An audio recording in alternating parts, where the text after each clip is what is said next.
trimestres. El segundo es en el que tuvimos mayor cantidad de mujeres a las que le hicimos el diagnóstico de tuberculosis.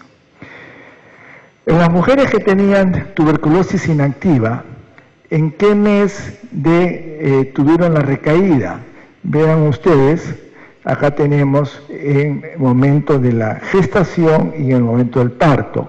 Acá tienen ustedes en el momento de la gestación, como hablábamos, era primer y segundo trimestre, y en el momento del posparto, que las cogimos hasta un año después, el momento en que ocurrió este problema es séptimo mes en estos pacientes, pero fundamentalmente encontramos que la tuberculosis se reactivaba mucho más en los 3 primeros meses, en los 90 días después de que la paciente daba a luz.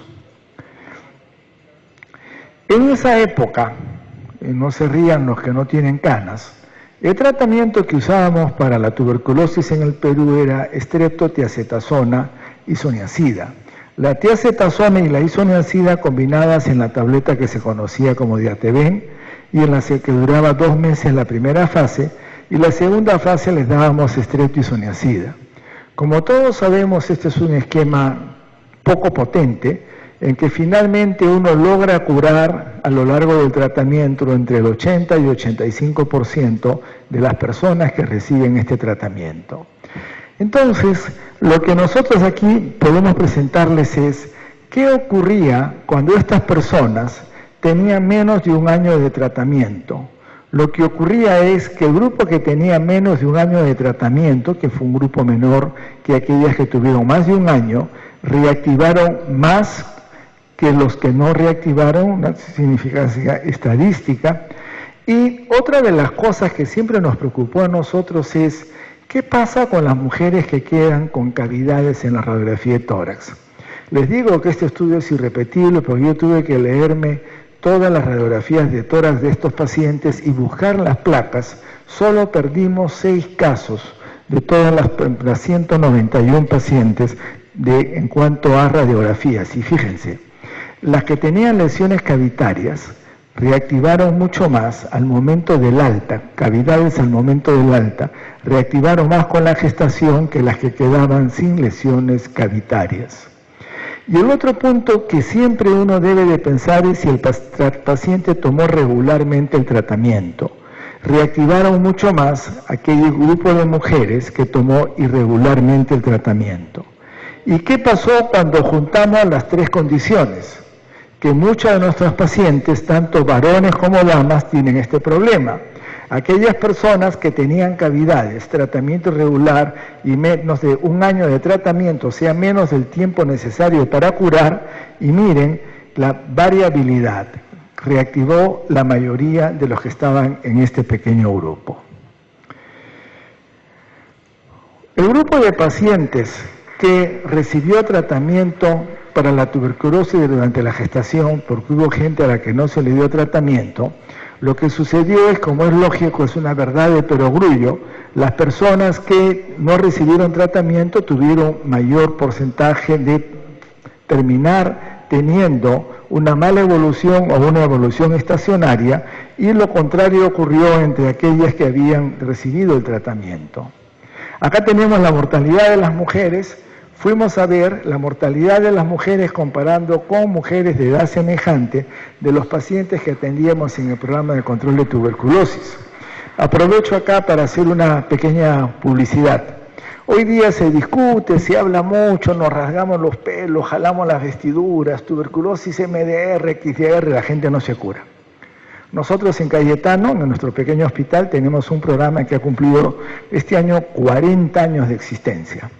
¿Saben en cuánto está la tasa de tuberculosis alrededor de nuestro hospital? Bacilíferos positivos 7 por 100.000. Y es una zona urbano marginal del Cono Norte y tenemos menos tasa de tuberculosis que San Isidro, Miraflores y Surquillo.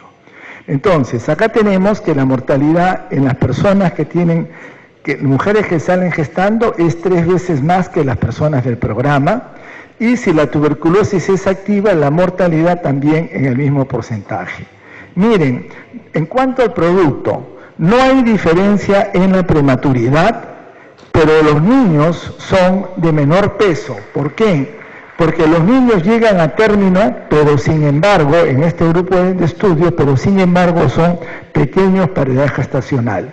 Y este es un último estudio con 23 mujeres que tuvieron tuberculosis. Este es el resultado de la parte de los pequeños para edad gestacional, pretérmino y bajo peso, que acaba de terminar la doctora Ladirza, que hoy día trabaja ya como médico asistente en el hospital, y miren la diferencia, corrobora que es pretérmino y no que el paciente, la mujer, no logre terminar con el embarazo. Termino presentándoles este resultado que acaba de ser publicado en esta revista, si quieren la pueden revisar, en el Blue Journal de este año, que es un estudio hecho en Inglaterra. Cogieron una cohorte de 192.801 gestantes, esto solo pueden hacer los ingleses, y de este grupo tuvieron 177 gestantes que tuvieron gestación y tuberculosis. Lo interesante es que ellos van a evaluar a las pacientes revisando sus historias clínicas desde 180 días hasta 180 días después. Y lo que ellos encuentran es que los factores de riesgo para tener más tuberculosis es que en los 6 meses postparto, que nosotros no pudimos determinar porque nuestro estudio no permitía por el diseño, y además, en cuanto a la edad, en este caso, el grupo que tenía mayor edad, o sea, la gente de más edad tenía menos riesgos de hacer tuberculosis. El grupo que tuvo vacuna BCG tuvo menos riesgos de hacer tuberculosis durante la gestación. Y en cuanto a lugares de residencia, el grupo que vivía en Londres es el que tuvo más riesgo de tener, es decir, como vivir en Lima.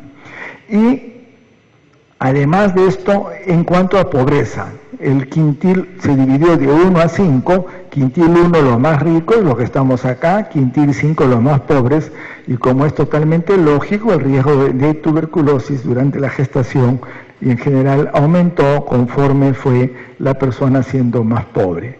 Y termino con esta diapositiva para poder cumplir largamente con el tiempo, que es una diapositiva que presenta la tasa de incidencia gestada para embarazo y el posparto. Siempre se ha dicho que el posparto era un momento en que podía haber mayor problemas de que una mujer pudiera tener tuberculosis, y este estudio lo demuestra. E igual que nosotros, en el estudio que les presentamos, encuentran ellos que la tasa es 1.7, el riesgo relativo es 1.7 comparado con la gestación, cuando estamos en los 90 días postpartos y va disminuyendo hasta casi completar 270 días. ¿Por qué razón es que la tuberculosis es más frecuente de presentarse durante el puerperio? Cuando yo hice ese trabajo hace un montón de años, revisamos toda la literatura que había en la época, que ahora es facilísimo, en esa época era heroico, había que entrar, los que no conocen, a ver el índice médico, que eran unos libritos amarillos, y uno tenía que estar, busca, lee, encontraba el artículo, se iba a la biblioteca de Cayetano, que en ese entonces era la mejor biblioteca en la Facultad de Medicina, y el artículo no estaba. Había que mandarlo a pedir al BIREM y pagar su platita por cada artículo. Hoy día uno entra a internet y encuentra todo lo que no encontrábamos antes. En esa época la teoría era que lo que sucedía en el posparto era lo siguiente, que durante el parto, el bebé y la gestación actuaba como los famosos neumotórax. ¿Se acuerdan ustedes que se hacía neumotórax para lograr que las cavidades estuvieran hipóxicas? Entonces, al estar las cavidades hipóxicas, el bacilo se reproducía más lentamente, y al descomprimir esto en forma súbita, porque nacía el bebé, ¡shua!, venía la tuberculosis. Esa es la teoría, una de las que se planteaba hace 20, 30 años. Hoy día lo que todos sabemos, y ustedes conocen mejor que yo, es que el mejor parásito que tiene el ser humano es el del bebé, que solo tiene el 50% de los genes de la madre, pero sin embargo es muy raro, pero existen entidades que demuestran que esto puede suceder. Es muy raro que la madre y el niño tengan, la madre rechace al niño y el niño tenga enfermedad, el niño logra sobrevivir. Pero ¿qué sucede? Esto es gracias a que la madre tiene una serie de cambios inmunológicos, tiene una depresión inmunológica parecida a tener SIDA, pero no es SIDA. Es una depresión natural. Una de las cosas que sucede, hablando por ejemplo de la tuberculosis, por mencionar solo una, es que la respuesta TH1, que es la respuesta que tiene que ver con infecciones, se deprime.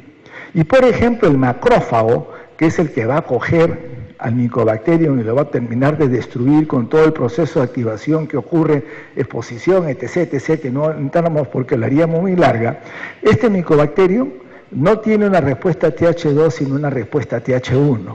Y entonces hay una depresión durante el embarazo, y lo que ocurre que por qué tenemos en el posparto es porque en el posparto inmediato lo que hay es un síndrome de reconstitución inmune, parecido a lo que ocurre cuando damos tratamiento a las personas que son VIH positivos, que por ejemplo cuando tienen tuberculosis pueden hacer fiebre, aparecer cavidades, lesiones en el pulmón que antes no existía. Y esta sería hoy día la explicación por qué en el puerperio vamos a ver más mujeres con tuberculosis que durante el parto.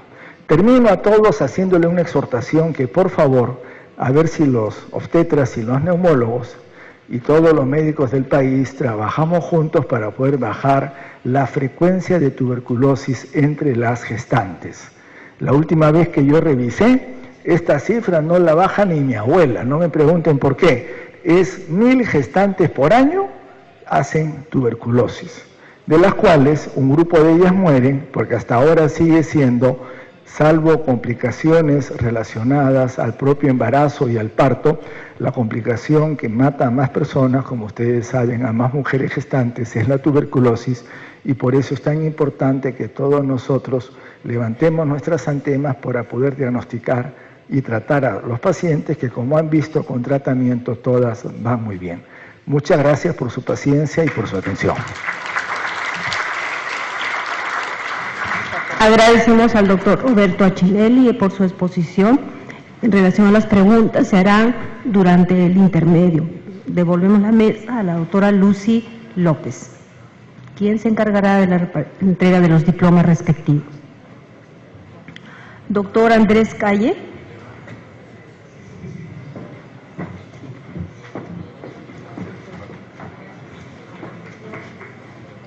Aplauso, por favor.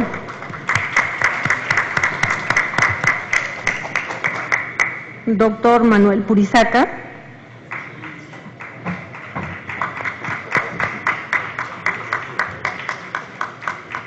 Doctor Roberto Achinelli.